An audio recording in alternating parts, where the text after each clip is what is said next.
నమస్తే. మాజీ ఎమ్మెల్యే ప్రసాద్ రెడ్డి గారు 6 నెలలు లేదా 1 సంవత్సరం కాల్పుల విరమణ ప్రకటించినారు విమర్శలు చేయను అని. కానీ అధికారం కోల్పోయి దాన్ని తట్టుకోలేక అప్పుడే విమర్శనాస్త్రాలు సంధించడానికి మొదలుపెట్టాడు. కొత్త ప్రభుత్వం కొలువు తీరి ఇంకా 4 రోజుల కాలం పూర్తి కాలే. ఇంకా బాలారిష్టాలను కూడా అధిగమించడంలే. అంటే గవర్నమెంట్లో సెక్రటరీస్ని కానీ, తగిన నామినేటెడ్ పదవులు కానీ, ప్రభుత్వ యంత్రాంగం పూర్తిగా రెడీ కాకంతలకే, ఈ బాలారిష్టాలను అధిగమించకంతలకే విమర్శాసనాలను మొదలుపెట్టినాడు. అయినా పర్వాలే, ఎందుకంటే ప్రభుత్వం బాధ్యత చేపట్టిన రోజు నుంచి ప్రజలకు జవాబుదారీగా పనిచేయడం అనేది బాధ్యత. దాన్ని తెలుగుదేశం పార్టీ సక్రమంగా సమర్థవంతంగా నిర్వర్తిస్తుందనేది మాకు నమ్మకం ఉంది. చంద్రబాబు గారి పరిపాలన మీద, వారి దక్షత మీద, వారి విజ్ఞత మీద, వారి దూరదృష్టి మీద, వీటన్నిటి మీదుగా ప్రజలకు, ఆంధ్ర రాష్ట్ర ప్రజలకందరికీ నమ్మకం ఉండబట్టే ఎన్నడూ లేనంత గొప్ప మ్యాండేట్ వారికి ఇచ్చారు. సరే, ఆయన మొదలుపెట్టింది పెన్షన్స్. ప్రజలు మోసపోయినారని. అంటే మామూలుగా తెలుగులో సామెతలు ఉన్నాయి. ఆవు చేలో మేస్తే దూడ గట్టునెందుకు మేస్తుంది అని. యథా రాజా తథా ప్రజ అని. వీళ్ళ నాయకుడు జగన్మోహన్ రెడ్డి 161 సీట్లు తెలుగుదేశం పార్టీకి ఇచ్చి పారద్రోలినా కూడా రాష్ట్రం విడిచిపెట్టి పొమ్మని చెప్పి ప్రజలు తీర్పు ఇచ్చినారు. అట్లాంటి తీర్పు ఇచ్చినా కూడా కనీసం ఓడిపోయిన తర్వాత ఎందుకు ఈ ఓటమి జరిగింది, ఓటమి జరగడానికి కారణాలేమి, ఏ కారణాలని అనలైజ్ చేసుకోకుండా అప్పుడే నెక్స్ట్ ఇప్పుడు శిశుపాలుడు అధికారంలోకి వచ్చినాడు, శిశుపాలుని అధికారాన్ని కౌంట్ చేస్తున్నాము, పాపాలు మొదలైనవి, దీనికి అంతం పలికే రోజు వస్తుంది, అట్టా అని మాట్లాడడం మొదలుపెట్టినాడు. ఎవరు శిశుపాలుడు? నువ్వు శిశుపాలుని ఓట్లు వేయలే, నేను వద్దు పొరనైనా అని దండం పెట్టినారు. ఇప్పుడు వచ్చిన అందులోకి శిశుపాలని పాలన కౌంట్ చేస్తానని నీకు 164 తప్పులు చేసినావు. 100 కంటే జాస్తి చేసినావు. నువ్వు తప్పులు చేసినావు, 164 తప్పులు చేసినావు. 164 సీట్లు నీకు తీసేసి 11 ఇచ్చినారు. అదేవిధంగా వాళ్ళ శిష్యుడు కూడా ఇక్కడ అదేవిధంగా ప్రచారం చేస్తున్నాడు. మేము మోసపోయినాము, ప్రజలు మోసం చేసినారు, మీరు కూడా మోసపోతానే ఉంటారు అని. తెలుగుదేశం పార్టీ ఏం మోసం చేసిందే? పెన్షన్స్ ఇస్తామనేది. ఎస్, ఈరోజు ప్రొద్దుటూరు నియోజకవర్గంలో 33,889 పెన్షన్దారులు ఉంటే అందరికీ ఈరోజు రేపు ఎల్లుండిలో పూర్తిగా వారికి పెన్షన్స్ 23,12,500 రూపాయలను పంపకం జరుగుతూ ఉంది.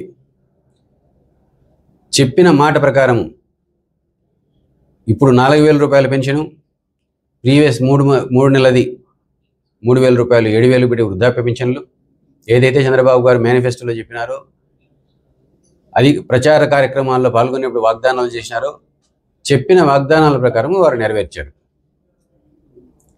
రెండో పెన్షన్స్ ఈ బెడ్ రిడన్ వాళ్ళకు 5,000 నుంచి 15,000, ఎస్ 5,000 నుంచి 15,000 రూపాయలు పెంచినారే. చూడు కళ్ళు తెరుచుకొని. వికలాంగులకు, దివ్యాంగులకు 6,000 రూపాయల పెన్షన్స్ చెప్పినారు, ఇచ్చినారే. 6,000 రూపాయలు ఈరోజు వితరణ జరిగింది. నేను కూడా కొన్ని కార్యక్రమాల్లో పాల్గొని ఇచ్చిన. డిజేబుల్డ్ వాళ్ళకు 5,000 నుంచి, డయాలసిస్ వాళ్ళకు 5,000 నుంచి 10,000 రూపాయలు నేను, ఎస్ అది కూడా ఇచ్చినారు. అన్నీ ఇచ్చినారు. అంటే నువ్వు ఇప్పుడు అంతకుముందు 3 నెలలకు కూడా ఇవ్వాలని నువ్వు అడుగుతున్నావు. అంతకుముందు 3 నెలలకు చంద్రబాబు వాగ్దానం చేయలేదే. మీరు భ్రమించి ఇప్పుడు ఇవ్వాలా, అది ఒక అద్భుత కల్పన చేసి తప్పుడు ప్రచారాలు ఎందుకు చేస్తున్నారు? ఒకసారి మా మేనిఫెస్టోను చంద్రబాబు ఏం వాగ్దానం చేసినది పూర్తిగా చదువుకోండి. మీరు జగన్ ఒకటే కొంతమంది మేనిఫెస్టో ఇదే బైబిల్ లాంటిది అని చెప్పినాడు. మాది కూడా బైబిల్, మేము కూడా బైబిల్ కాకపోతే భగవద్గీత. మాకు ఏదో ఒకటైతే ఫాలో అవుతున్నాం కదా. మా మేనిఫెస్టోను ఫాలో అవుతాం. మేము ఇదే ఖురాను, ఇదే భగవద్గీత, ఇదే బైబిల్ అనుకుంటాం. మా మేనిఫెస్టోని మేము ఫాలో అవుతున్నాం. చంద్రబాబు ఇచ్చిన వాగ్దానాలను అన్నీ కూడా నెరవేరుస్తారు. మీరు అంతర్శోధన చేసుకోండి, ఎందుకు ఓడిపోయినాం, ఎందుకు కథ అని. మీ నాయకుడు చేసిన పాపాలు మీ శిక్ష వేసినారు, నువ్వు చేసిన పాపాలు ఇక్కడ ప్రొద్దుటూరులో ప్రజలు శిక్ష వేసినారు. అవి కౌంట్ చేసుకోండి, ఎన్ని పాపాలు చేసినాం, ఎంతమంది కడుపు కొట్టినాం, ఎంతమంది చచ్చిపోయినారు, ఎంతమంది భూములు తెంపుకున్నాం, ఎన్ని ఆలోచన చేసుకుని నిర్ణయాలు మీరు అంతర్శోధన చేసుకుంటే ఎందుకు ఓడిపోయినామనేది కరెక్ట్గా తెలుస్తుంది. అప్పుడే నెలగాటంతలకే కొత్త ప్రభుత్వం మీద విమర్శలు, దాడులు చేయడం దేనికి? ఉండలేకపోతున్నానని ఫీల్ అవుతున్నావే అంటే అధికారం లేకుండా ఉండలేకపోతున్నావా, లేకపోతే ఇంక ఇంటినే ఉంటే ఇంటికి పరిమితమవుతానని అనుకుంటున్నావా? నాకు అర్థం కావడం. మీరు ఫెయిల్యూర్స్. ఇంకొకటి చెప్పినాడు, పెన్షన్స్ ఒకటే కాదు, డిఎస్సికి నోటిఫికేషన్ అంతకుముందు జగన్మోహన్ రెడ్డి 6,000 ఇచ్చినాడు, ఇప్పుడు 10,000 మాత్రం ఇచ్చినారు, ఇవ్వాల్సిన 50,000 ఉన్నాయని. మీరు 5 ఏళ్ల కాలంలో ప్రభుత్వం అంతరించిపోయేటప్పుడు, దిగిపోయేటప్పుడు 6,000 దానికి ఉద్యోగాలకు నోటిఫికేషన్ ఇచ్చినారు 5 ఏళ్ల కాలంలో.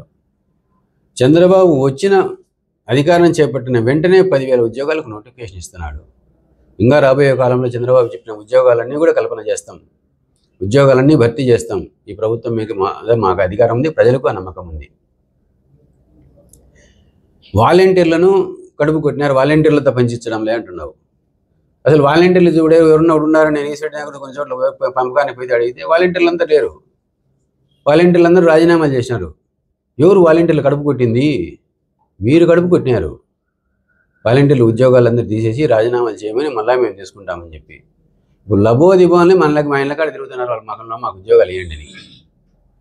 మీరు వాలంటీర్లు ఉద్యోగాలకు రాజీనామాలు చేసి వాళ్ళను వైసీపీ కార్యకర్తలుగా తిప్పుకున్నారు. మీరు వాళ్ళు వైసీపీ కార్యకర్తలనే ఉద్యోగాలు ఇచ్చినారు, మళ్ళీ మీరు ఉద్యోగాలు రాజీనామా చేసి కార్యకర్తలను చేసినారు. చేసుకుని ఇప్పుడు కార్యకర్తలుగా తిప్పుకోండి. ఇప్పుడు వాళ్ళకు కూడా ప్రెస్ మీట్లు పెట్టుకో, లేకపోతే నువ్వు ర్యాలీలు కండక్ట్ చేసి దానిలోకి పిలుచుకో, లేకపోతే ధర్నాలు కండక్ట్ చేసి ధర్నాలకు పిలుచుకో. వాలంటీర్లు లేదని ఇప్పుడు అపసోపాలు ఎందుకు పడుతున్నావు? దివ్యాంగులకు అన్నిటికీ అన్ని పెన్షన్స్ ఇచ్చినారు.